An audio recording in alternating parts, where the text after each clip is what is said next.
గత కొద్ది రోజులుగా సామర్లకోట పట్టణంలో త్రాగునీరు వృధా అవుతోందని కాకినాడ జిల్లా మానవ హక్కుల పరిరక్షణ సంఘం అధ్యక్షులు అప్పలకొండ కుంచే నానిబాబు అన్నారు. సామర్లకోట మీదుగా పెద్దాపురం మున్సిపాలిటీకి సరఫరా అయ్యే పైప్ లైన్ పెద్దాపురం రోడ్లో ఉన్న పెద్ద ఆంజనేయ స్వామి గుడి ప్రక్కన నీరు వృధా అవుతోందని వారు తెలియజేశారు.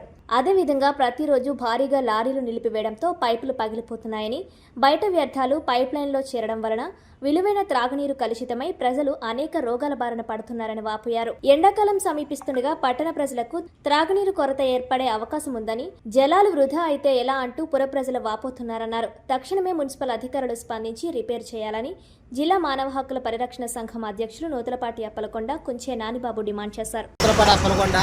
జిల్లా మానవ హక్కుల సంఘం అధ్యక్షులు కాకినాడ జిల్లా. ఈవేళ సామర్లకోట ఆంజనేయ స్వామి గుడి సమీపంలోనండి, దాని పక్కనే ఈ పెద్దాపురం మంచినీళ్ళు పైప్ లైన్ ఉందండి. ఈ పైప్ లైన్ ద్వారాగానే పెద్దాపురం పట్టణానికి వాటర్ సప్లై అవుతుంది. అలాంటి పైప్ లైన్ సమానమైన రోజులు బట్టి పైప్ లైన్ చిరిగిపోయి వాటర్ వేస్ట్ చూడండి ఎలా వెళ్ళిపోతుందో. వాటర్ అలాగా పోదండి, ఎంత వాటర్ నైట్ పగలు కూడా ఇలా పోవడం జరుగుతుంది. ఈ వాటర్ పోయినప్పుడు కూడా మున్సిపల్ అధికారులు పట్టించుకోకపోవడం చాలా బాధాకర విషయం. దానివలన ఇది వేస్ట్ వాటర్ లోపల కూడా, అంటే మళ్ళీ గాలి లోపలికి వెళ్ళటం వల్ల బయట ఉన్న మట్టితో సహా కూడా పైప్ లైన్ లాగేస్తుంది. ఇది యథార్థంగా చూడండి ఒకసారి ఎలాగుందో. కాబట్టి నేను మున్సిపల్ అధికారులు పెద్దాపురం కమిషనర్ గారికి మనం చేసేది ఏమిటంటే, ఇది వెంటనే తక్షణం బాగు చేయాలి.